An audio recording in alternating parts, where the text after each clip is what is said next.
London сүйлөйт, BBC дүйнөлүк кызматы.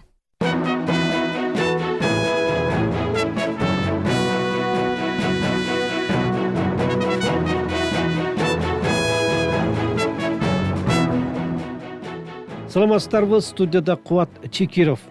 Бүгүнкү BBC дүрбүсүндө 3 илдик союз Россия, Казакстан жана Өзбекстан газ союзун түзүүнү талкуулап баштады. Кытайдын мурдагы лидери Цзян Цземин 96 жашында дүйнөдөн кайтты. Цзян Цземиндин көзүнө өтүшү бул Кытай эл республикасы үчүн эң чоң жоготуу. Бишкектеги биринчи элдик курултайда кен казылып жаткан жерлердеги экологиялык маселелер дагы козголду. Казылбаган жерибиз калбады, суубуз булганып атат. Кыргыз комунда Бишкектеги райондордун жана жалпы эле советторундогу аталыштарды өзгөртүү жөнүндөгү талкуу кызыды. Октябрь району, 1-май району болуп калып атпайбы? Ленин району болчу. Дүйнө чабыт берүүбүздө жазаланып, жарандыктан ажыраган элдер жана ишмерлер темасына токтолобуз. Бул жана башка жаңылыктар, ойлор жана пикирлер, макала маектер BBC дүрбүсүндө биздин толкундан четтебеңиздер.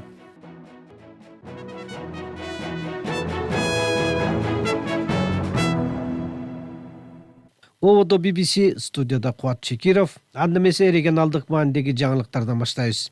3 илдик союз жөнүндө Казакстан президенти Касым-Жомарт Токаев 28 ноябрда Москвага болгон сапарынын жүрүшүндө сөз козгоду. Андан кийин газды иштетүү жана жаңы экспорттук багыттарга сатууда биргелешип иштөө жөнүндө сөз болуп жатканы кабарланды. Биринчи этапта координациялык механизм түзүү аракети болоорун Россиянын президенти Путиндин басма сөз катчысы Дмитрий Песков билдирди. Казак президентинин басма сөз кызматы Кремлдеги сүйлөшүүлөрдө курамында Россия, Казакстан жана Өзбекстан болгон 3 илдик союз түзүү жөнүндө сөз болгонун кабарлады. Россиянын вице-премьери Александр Новак өз кезегинде аталган 3 өлкөнүн СССР убагынан бери эле бирдиктүү газ транспорттук системасы бар экенин. Демек, бул тармакта кызматташтыкты кеңейтип, газды иштетүү, сатуу жагында дагы биргелешкен иштерди жүргүзсө болоорун түшүндүрдү. Газ тармагында 3 илдик союз түзүү аракети Россия Украинага басып киргенден кийин орустардын газ менен мунайынан Европа өлкөлөрү баш тартып жаткан учурга туура келди. Батыш өлкөлөрү сатып алып жаткан газ көлөмү Россиянын экспортунун жарымына жакынын түзүп келген. Эми Москва газ экспорт үчүн жаңы рынокторду табышы керек. Биринчи кезекте Индия, Кытай сыяктуу чоң өлкөлөр жөнүндө сөз болууда. Бирок тийиштүү инфраструктураны куруу үчүн дагы бир топ жыл керек болот.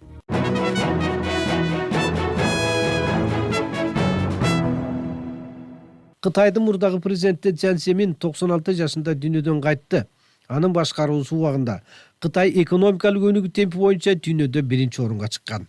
Кытайдын Россия жана Борбордук Азия өлкөлөрү менен чек ара талаштары дагы анын убагында ийгиликтүү чечилди. BBC кабарчысы Абдыбек Касиев Кыргызстандын экс-президенти Аскар Акаевди кепке тартып, Цзян Цземинден саясий жана реформаторлук ишмердигин, ошондой эле Кыргызстанга болгон мамилесинин өзгөчөлүктөрүн сурады. Цзян Цземин Дэн Сяопиндин сунушу менен 89-жылдагы Тяньаньмэн окуяларынан кийин Кытай Компартиясынын генералдык катчысынын ишине биринчи жолу келген. Ал эми Кытай Эл Республикасынын председатели болуп 93-жылдан 2003 жылга чейин 10 жыл иштеди ал киши. Цзян Цземин ошол 10 жылда менимче Кытай Эл Республикасын абдан алдыга жылдырып дүйнөгө аброюн көтөрдү деп эсептеймин. 89-90 жылдарда Кытайда саясий акыбал өтө татаал болчу Тяньаньмэн окуяларынан кийин. Ошондуктан мен ойлойм, Цзян Цземиндин эң чоң жетишкендиги бул Кытай Эл Республикасында саясий, социалдык стабилдүүлүктү сактап жана ошону күчөтүп өркүндөткөндө деп эсептеймин. Себеби 90-жылдар жалпы дүйнө боюнча эле өтө татаал, турбуленттүү жылдар деп аталып калды. Бул биринчи чоң салымы деп эсептеймин. Экинчи чоң салымы мына накытта ошол Цзян Цземин башкарган 15 жылда, 89-жылдан баштаганда Кытайдын экономикасын ал киши 4 эсе көтөрүп, жана 10 жылда ар бир жылда Кытайдын экономикасы 10%га көбөйүп турду. Бул өзү рекорд дүйнөлүк экономикалык тарыхта жазылып калды. Алтын тамга менен Кытайдын алтын 10 жылдыгы деп. Себеби мындай рекорд эч качан болгон эмес. 7-чи орунга чыкты. Бул 2-чи чоң салымы. Анан 3-чү чоң салымы менимче Кытай көбүнчө ошо кошуна мамлекеттери менен көп маселелери болор эле да 80-чи жылдарга чейин. Өзгөчө чек ара маселелери боюнча мына Цзяньзимин чоң максат коюп алдына кошуна мамлекеттеринин көпчүлүгү менен чек ара маселелерин тынчтык, накта дипломатиялык жол менен деп айтсам болот, чечип берип кетти. Бул дагы менимче эң чоң салымы деп эсептеймин. 3-чү маселени чечип атканда ал киши Россия, Казакстан, Кыргызстан, Таджикистан ошо 5 мамлекет менен чек ара маселелери бар эле да. Мына ошо чек ара маселелерди чечиш үчүн Шанхайга чакырып, бизде 95-жылы ачык айкын принциптерин сүйлөшүп алып, киришип, ошонун аракети менен 5-10 жылдын ичинде чечилип, түндүк тараптагы мамлекеттердин баары менен эң жакшы мамиле куруп кетти. Мына ошондуктан дагы бир чоң салымы мен айтар элем, мына ШОС, Шанхай уюму да айтып кетиш керек. Мына ошол киши Кытай эл республикасын дүйнөлүк соода уюмуна киргизип кеткен 2001 жылы Кыргызстандан кийин. Кыргызстан биз 1-чи Орто Азиядан өттүк. Дүйнөлүк соода уюмуна 98 жылы. Андан кийин Кытай эл республикасы 2001 жылы председатель Цзяньзимин бизге кайрылып, биз колдоп, бүткүл дүйнөлүк соода саттык уюмунун мүчөсү катары колдоп, ошондо чоң преференция алганбыз соода саттык. Ошондуктан мына 2000 жылдардан кийин Дордой, Кара Суу, Ошто Кытайдын товарларына толуп, ашып, анан кийин реэкспорт башталбады беле. Орто Азия, Казакстан, Өзбекстан, Урал, Сибирге чейин. Мен айтар элем, Цзяньзиминдин көзүнүн өтүшү бул Кытай эл республикасы үчүн эң чоң жоготуу. Жана ушул мүмкүнчүлүктөн пайдаланып, улуу кошуна Кытай элине мен ал кишини жакшы билип 15 жыл мына кездешип турдум. Ошондуктан Кытай элине өзүмдүн көңүлүмдү айта кетким келет. Кыргыздар айткандай арты кайырлуу болсун. Аскар ага, ал инсан орус тилин жетиштүү деңгээлде билгени маалым. Сиздер жолугуда сүйлөшүүлөрдө котормочунун кызматын пайдаланып баарлашып элеңиздер же түз эле сүйлөшүп элеңиздер? Цзяньзимин өзү ар тараптан таланттуу адам эле да, тубаса талант деп коет. Мына тарых, поэзияны жакшы көрөр эле. Кытайдын улуу акындар өзү төгүп айтып жиберер эле ошо поэзиядан. Кытайдын операсынын үзүндүлөрүн ырдап берер эле бизге. Өзү менимче операга барса жаш кезинде атактуу мындай бир оперный чоң ырчы болуп чыкмакта. Анан Кытайдын көп музыкалдык инструменттеринде ойнарлар эле. Ошондуктан мен ойлойм, ал кишинин баягы слуху жакшы болгондуктан тилге да жөндөмү жакшы эле да, англис тилин жакшы билер эле. Орус тилин мен өзгөчө таң калтырганы, ал киши өзү 55-чи жыл, бир эле жыл Москвада стажировка өткөн экен, ЗИЛ деген автомобиль заводунда. Ошо бир жылдын ичинде ушунчалык орус тилди жакшы өздөштүрүп, ал киши орус тилди таза сүйлөр эле. Цзяньзимин менен расмий сүйлөшүүлөр өткөндө сөзсүз ал киши котормочу пайдаланчу, биз дагы.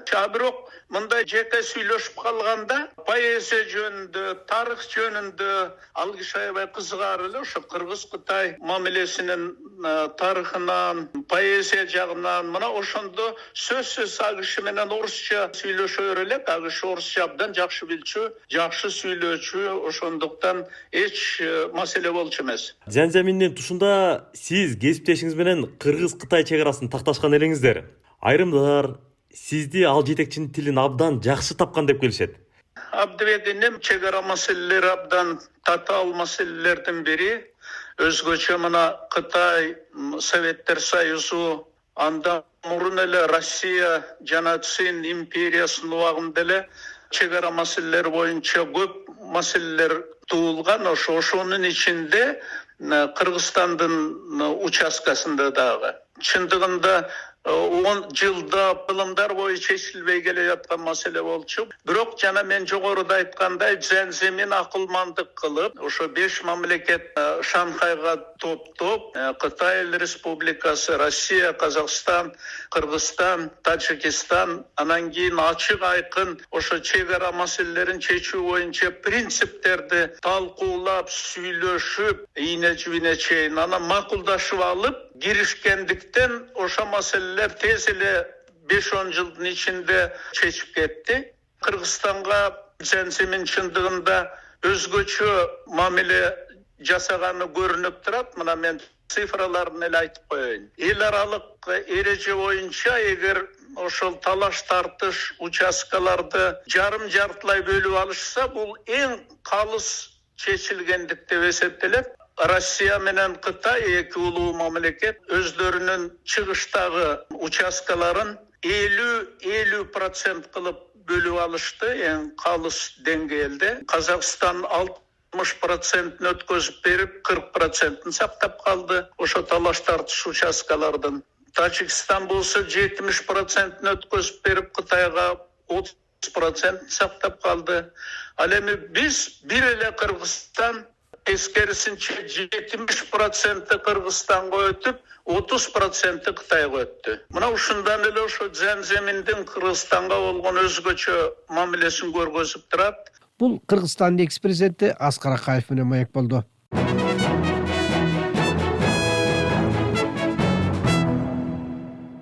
Берибизди улантабыз. Бишкекте өткөн 1-элди курултайда көп көйгөйлүү маселелердин катарында тоо кендерин иштеткен инвесторлор кең казылып жаткан жерлердеги экологиялык маселелер дагы козголду. Алыскы Чаткал районундагы Терексай айылынан келген делегат Жылдызбек чет элдик компания иштетип жаткан лицензиялык аянтка өзүнүн жашап жаткан жери кошо кирип кеткенин, экология бузулуп жатканын айтып, күйүп-пышып сүйлөдү. Азыркы учурда Чаткал экологиялык катастрофага учурап калды ужечи. Казылбаган жерибиз калбады, суубуз булганып атат. Эл чыгып тополон кылайын десе, барып сотрудниктер басып коет. Не кылабыз? Бюджетти көтөрөбүз дейбиз, бирок бюджетти көтөрө турган нерселерди кылбайбыз да. Мисалы, Вертекс Голд, чаарат, чоң чаарат, кичи чаараттар бар, бирок мамлекетке эч кандай салык төлөшпөйт. Не кылабыз ушул маселени? Бюджетти көтөрө турган нерселерди кылбай атабыз. Анан экинчи маселе, мисалы мен жашаган жерде Терексай, Кызыл Токойлор бүт лицензионный площадка берилип кеткен. Менин огородум мен жашаган жер уже берилип кеткен Садыр Нуркожоевич. Не кылабыз бул маселени? Терексайдагы кырдаал боюнча президенттин дагы кабары бар экен. Садыр Жапаров буга корутунду сөзүндө өзүнчө токтоло кетти. Чындыгында эле баягы тешилбей калган жери калган эмес, баары талкаланып бүткөн. Анан бул жерде Эти Бакыр Терексай деген бар. Биз азыр сүйлөшүүлөр жүрүп атат. Мен өткөндө комиссияларды жибердим, специалисттерди. Муну 100% мамлекетке алабыз деп, пока азыр алдын ала сүйлөшүүлөр жүрүп атат. Эти Бакыр Терексайды. Ал жерде бир үйүмдүн огороду кирип кеткен деп атпайсыңарбы? Лицензияга берилип кеткен экен. 62 үй бар эле. Анын бир 40 көчүккөнгө макул болуп, 20сы көчүкпөй ошо бойдон отурат. Эми бул жерден алар эми жөн эле талаага көчүрбөйбү, эң сонун кылып туруп бүт заманбап айыл салып берейин, ошо жерге көч десе да көчпөй атат деп, баягы үйдү кымбатыраак сатам деп атабы, же башка ата журтумдун конушун таштагым келбейт деп атабы, бул ушу эки причинанын бирөө болуш керек. Муну эл менен эгер мамлекетке алып калсак өзүбүз чечебиз, сүйлөшөбүз муну. Биз Жылдызбек менен байланышып Терексайдагы экологиялык социалдык көйгөйлөрдү тактап сурадык. Көрсө Терексай совет доорунан бери кен чыккан жер экен. Алтындын, сурманын кендери бар. Ошол кендерди иштеткен жумушчулардын айылы бар. Айылдагылар көпчүлүгү ошол кен менен жашап келишкен көп жылдардан бери. Союз учурунда дагы наерде чалгындоо иштеп жүрүп, айылда казуу болгон эски штольниялар бар. Анан негизи ошол шахтерлордун айылы да. Түркиялык компания лицензия алып, Кыргыз алтын менен Эти Бакыр Терексай деген биргелешкен ишкана төзүп иштетип жаткан убак. Анда өткөн жылы 1000ден ашык жумушчу иштеп турган эле, көбү жергиликтүү жашоочулар. Кыргыз алтын мамлекеттик ишканасынын маалыматы боюнча 2016 жылдан бери 780 кг алтын казылып, 2 миллиард сом өлчөмүндө салык жана башка төлөмдөр төгүлгөн. Өткөн жылы кен казууда сианид иштетип жерди уландырып жатат деп жергиликтүү эл каршы чыгып, мекеме аралык комиссия текшерип барып нааразылыкты баскан. Лицензиялык аянтка айылдын турган жери дагы кошо кирип кеткен. Ошондуктан жергиликтүү элди башка жакка көчүрүү зарылдыгы чыкты. 60га жакын үй бүлөнүн 40 чактысы компаниядан акчалай компенсация алып көчүп кеткен. Калгандары шартка көнбөй, көчпөй турат. Инвестор компания кен казууну ачык түрдө жүргүзүп жаткандыктан көп жер казылган. Экинчи жагынан жергиликтүү эл ошол кенде иштеп оокатын өткөрүп келатат. Компаниянын дагы социалдык пакети бар. Жол куруп, мончо, спорт зал жана башка объектилер салынууда. Бирок мектеп эски авариялык абалда. Мектептин үстү көчүп, абалды билим берүү министри өзү барып көрүп кеткен экен. Жергиликтүү эл кендин иштешине таптакыр каршы эмес, бирок экологияны бузбай жер астынан казууга өтүү керек дейт Жылдызбек. Негизги көйгөй ушул элдин талабы болуп атат. Эч бакыр каза турган болсо штольный түрүндө калсын деген талап. Токтобой эле иштей берсин, просто ошо штольный түрүндө калсын деген талап болуп атат. 2021-жылы декабрда кенде иштеген жумушчулар иш таштап, алтын казуу жердин үстүнөн болуп, экология бузулуп жаткандыктан компенсация төлөп берүүнү талап кылышкан. Соңку убакта чет элдик компаниянын өзүнүн дагы финансылык иштери жүрбөй, өндүрүш басаңдап, жүздөгөн жумушчулар бошотулуп кеткени айтылууда. Эгер алар кенди иштете албаса, анда кыргыз өкмөтү кенди өзүнүн колуна алышы мүмкүн экен. Жергиликтүү деңгээлдеги ар кандай каршылыктар? Кыргызстандын тоо кен тармагында иштеген чет элдик компаниялардын орчундуу проблемасы. Иштанберди, Талдыбулак, Бозумчак, Караказык, Жерүй, Тереккан, Солтон Саралдын кендерине, Терек алтын сурма кенине инвесторлор келген. Бирок кен чыккан аймактарда жергиликтүү эл менен чечилбеген чыр-чатактардын айынан тоо кендерин натыйжалуу иштетүү мүмкүн болбой келатат. Жергиликтүү эл бир жагынан иш менен камсыз болуп, социалдык маселелер чечилип жаткан менен экинчи жагынан экологиянын бузулуп жатканына кабатыр. Мисалы, Нарын районундагы Солтон Суру жайлоосунда алтын казууга келген Кытай компаниясын жайытты бузуп жатат деп 2019-жылы жергиликтүү эл кууп чыккан. Кыргызстанда бийлик алмашкандан кийин Кытай инвестору ишин улантууга мүмкүнчүлүк алды, бирок каршылык маанай дагы деле бар. Солтон Сарыдагы кен казуунун экологияга тийгизген терс таасири, техникалык коопсуздук сыяктуу маселелерди жергиликтүү эл көпчүлүк көтөрүп чыккан эле. Ал эми кенди иштетүүгө уруксат алган Кытайдын Жонжи майнинг ишканасы жергиликтүү тургундардын талаптары эске алына турганын убада кылган. Инвестор компаниялар жайтты бузбаш үчүн кенди жер алдынан казышы керек. Бирок өлкөгө келген компаниялардын арасында андай технология менен иштеген инвесторлор боло элек. Кадырлуу угармандар, BBC Кыргыз кызматынын радио уктуруулары 9 декабрда 1-радионун толкунунда обого чыгууну аяктап жатат. Бул BBC'нин кыргызча уктуруулары подкаст берүүлөрүнө өтүп жатканы менен байланыштуу. BBC'нин кыргызча уктурууларын мурдагыдай эле подкаст түрүндө бир нече платформадан уга аласыздар. Анын ичинде биздин вебсайттан, YouTube, Apple жана Spotify подкаст каналдарынан кайсы убак болбосун таап уксаңыздар болот.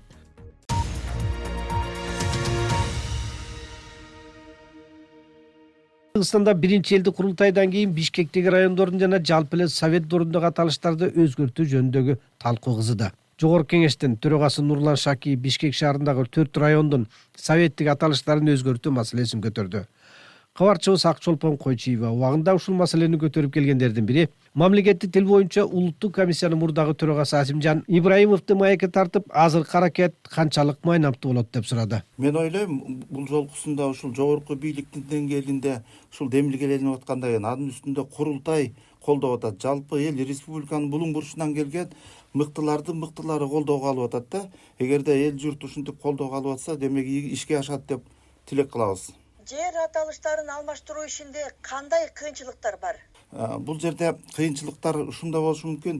Эгерде мыйзамдуу эмес, баягы үстүдөн бийлик тарабынан ушул басым жасалып, муну мындай которула, тигиндей которула деген болуп калса, анда ошол такалып калат. Анткени муну биринчиден жергиликтүү бийлик чечиш керек да. Биз убагында мындан 11 жыл мурда дагы ушул жергиликтүү элдин сунушуна таянып, мына ошол жакта эгерде айылдын аты Петровка болсо, тарыхыяты кандай болгон? Эгер тарыхыяты бар болсо, мына ошого гана таянып туруп жасалганда, анан элдин өзүнүн сунушу жогорку деңгээлде анан кабыл алынганда, бул баягы улуттук комиссия убагында ушуну демилгелеп чыкты деген маалымат бар. Бардык жерде, жерлерде өздөрүнүн жергиликтүү бийликтин деңгээлинде маселе чечилип, эл кубаттап турган. Демек, Бишкектин райондорунан тышкары өлкөдө кайсы Гаврил, кайсы Петр экени белгисиз Петровка, Гавриловка, Александровка деген аталыштар бар. Бул демилге ушул сыяктуу айыл аталыштарын дагы камтыйбы?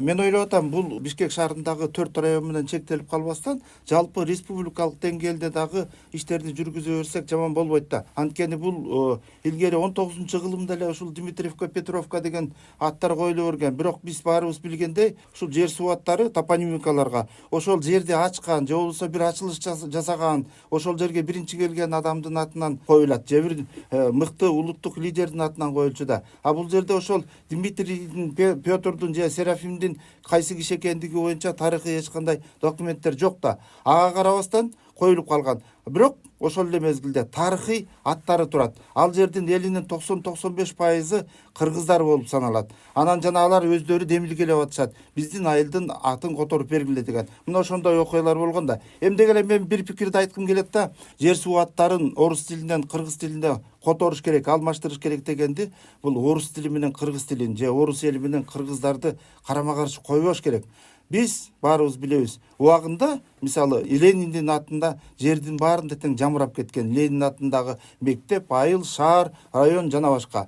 Ленин каза болгондон кийин болду мындан кийин. Андан кийин Сталиндин державасы келгенде, ал кезде Сталин өлгөндөн кийин бүт Сталинград болуп калды. Сталинизм пайда болду да. Анан ал алмашып, анан советтик аталыштар, советтик идеологиянын маанайына ылайык аттар коюлуп кетти да. Мына бүгүнкү күндө биз баягы советтик идеологиядан кеткенбиз небагы эле. Бирок атал жер суу аттарыбыздын аталыштары ошол эле ойдон Октябрь району, 1-май району болуп калып атпайбы? Ленин району болупчу. Биз бүгүнкү күндө эгемен мамлекетпиз. Өзүбүздүн жер суу аттарыбызды, борбор шаарыбыздын жада калса, атын тууралап мындай так коюп алсак, бул жакшы болот эле да. Биздин өзүбүздө дагы бул жагынан эл арасында жакшы сунуштар бар.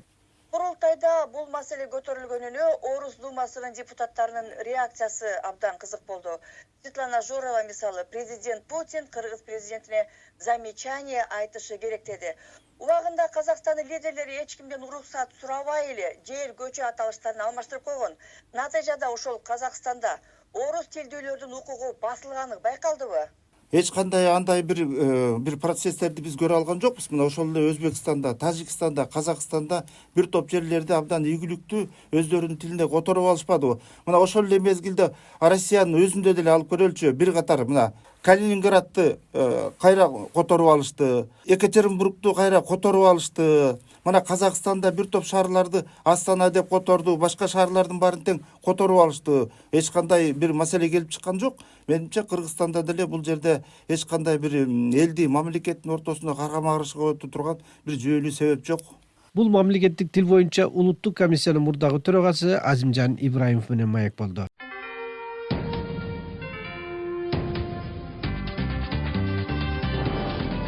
Аба толкунунда BBC. Бишкекте шаардык сот иликтөөчү журналист Болот Темировду кыргыз паспортун жалган документтер менен алган деп айыптап, анын кыргыз жарандыгын тааныбай өлкөдөн депортация кылып салгандан кийин BBC башка өлкөлөрдүн мисалында адамдарды жарандыктан ажыратууга кандай негиздер болгондугун карап чыкты. Дүйнө чабаттагы талкууда коомдук ишмер Алмаз Кулматов жана журналист Азимжан Ибраимов.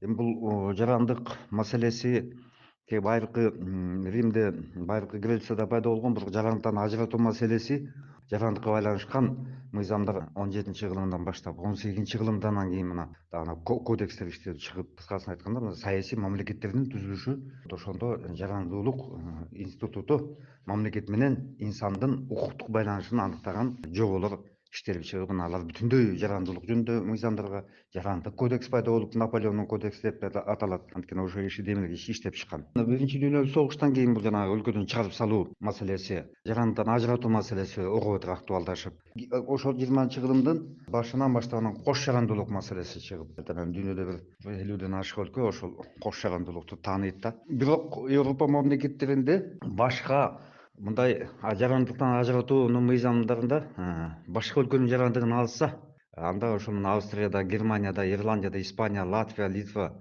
Нидерланды, Норвегия, Словакия, Эстония сыяктуу мамлекеттерде ошол башка өлкөнүн жарандыгын алганын, анан ошол документ ушул өлкөлөрдүн жарандыгынан ажыратууга негиз болот да. Андан тышкары башка өлкөлөрдө болсо, Бельгияда, Кипр, Дания, Финляндия Испания бул ушу өзүнүн өлкөсүнө эмес, башка өлкөдө туруктуу жашаса, анда мунун жарандыгынан ажыратуу маселеси келип чыгат да. Эми СССРдин убагында бул жарандыктан ажыратуу өтө кыйын болгон. Ал мисалы жогорку советтин президиумунун чечими боюнча гана мындай жарандыктан ажыратылчу экен да. Ал көбүнчө ушул СССРдин жараны деген улуу наамды булгагандыгы же болбосо ушул чет өлкөгө мындай чыккынчылык кылып бир кызмат кылгандыгы үчүн, мамлекетке каршы күрөш жүргүзгөндүгү үчүн. Мисалы Лев Троцкий революционер ушул жанагы бийликке каршы куралдуу күрөштү уюштурган деп антисоветтик маанайда жүргөн иштерди уюштуруп кетти деп айыпталгандагы анан жарандыгынан ажыраганда. Ал кийин Францияда, Норвегияда жашап жүрүп, акыры Мексикада аны өлтүрүп кетишкен да. Жазуучу Александр Солженицин деле тагдыры ушул сыяктуу да. Архипелаг КУЛАК деген баягы белгилүү чыгармасын жазгандан кийин аны мекенге чыккынчылык кылды деп Германияга жөнөтүп ийишкен да. Бирок ал ушул жарандыгынан ажырап калып, абдан көп азап чеккен болчу да. Дирижер, композитор Мстислав Ростропович, анын аялы Галина Вишневская дагы Солженициндин чыгармачылыгын колдой коебуз деп убагында СССРдин жарандыгынан ажыраган экен да. Мисалы Европада деле көп учурларда ушундай жарандыктан ажыратуу саясаты жүрүп келгендигин айтып коюшубуз керек да. Мисалы Германияда еврейлерди кадимкидей эле куугунтук калышып, концлагерлерде кармап, аларды жарандыктан ажыратышкан да. Же болбосо жарандыгы жок адам катары аларды жазалап келишкен да. Мисалы Сирияда 1962-жылы 120 миң куртту ушу жарандыгынан ажыратып коюшкан экен. Анткени ал убакта ушу Сирияда арабташтыруу саясаты катуу жүрүп аткан да. 1982-жылы Мьянмада атайын мыйзамга алышып, 1 миллиондон ашык жаранды этникалык жана диний айырмачылыктары, өзгөчөлүктөрү үчүн Рохинджа этносун ушун жарандыктан ажыратып коюшкан да. Индияда 2018-жылы 4 миллион адамды жарандыктан ажыратышкан да. Дээрлик бардык өлкөдө жарандыктан ажыратууда адамдын өлкөнүн коопсуздугуна шек келтирген оор кылмышты жасаган чыккынчылык, чет өлкөгө аскерде, чет өлкөлүк чалгын кызматында, атайын кызматта иштегендиги дээрлик бардык өлкө үчүн мындай жарандыктан ажыратууга негиз болуп эсептелинет да. Бирок өзүнүн жарандыгынан ажыратууда берилген жарандылык жөнүндө сөз болуп атат. Анткени тактап коюшубуз керек, өзүнүн туулгандыгы боюнча, каны боюнча, теги боюнча мурастап калган жарандык болот. Мисалы ошол өлкөдө ата энеси туулса, ата энеси ошол өлкөнүн жараны болсо, ана же болбосо өзү ошол жерде туулса, ошол алган жарандыгынан ажыратуу маселеси эмес, кийин башка өлкөнүн жарандыгы болуп турган, жараны болуп турган Англиянын же Испаниянын жарандыгын алса, мисалы Европа өлкөсүнүн кайсы бир ошонундон чыгаруу маселесинде жанагындайлар негиз болот да. Адатта ар бир өлкө өзүнүн жаранын, тектүү жаранын, ошол элдин туруктуу жаранын жарандыктан оңой менен чыгарбайт да. Бул биринчи маселе. Кыскасын айтканда, мына ушул жагына келгенде, эл аралык жанагы жарандардын укуктары жөнүндө эл аралык бар ООНдун конвенциялары, ошолорду сактай албай атат, көп өлкөлөр бузуп атат деп мына жылга докладдар жазылат да. Туура, жарандыктан ажыратуу бул укуктук бир чаралардан тышкары мамлекетте айрым учурларда ушул саясий душмандардан, оппоненттерден арылуу, аларга каршы бир курал катары колдоно турган бир каражат катары да пайдаланып келди да. Көп эле мамлекеттерде бул жарандык эч качан адамдан ажыратылыш мүмкүн эмес экендигин белгилешет да. Адамдардын адам укугун коргоо декларациясында да белгиленген. Кадырлуу угармандар, BBC кыргыз кызматынын радио уктуруулары 9 декабрда 1 радионун толкунунда обого чыгууну аяктап жатат. Бул BBC'нин кыргызча уктуруулары подкаст берүүлөрүнө өтүп жатканы менен байланыштуу. BBC'нин кыргызча уктурууларын мурдагыдай эле подкаст түрүндө бир нече платформадан уга аласыздар. Анын ичинде биздин вебсайттан, YouTube, Apple жана Spotify подкаст каналдарынан кайсы убак болбосун таап уксаңыздар болот. BBC'нин бүгүнкү уктурууларын ушуну менен аяктайбыз. Сиздер менен Кубат Чекиров болду. BBC'нин 1 радионун толкунундагы эң соңку радио берүүсүнө чейин сак саламатта калыңыздар.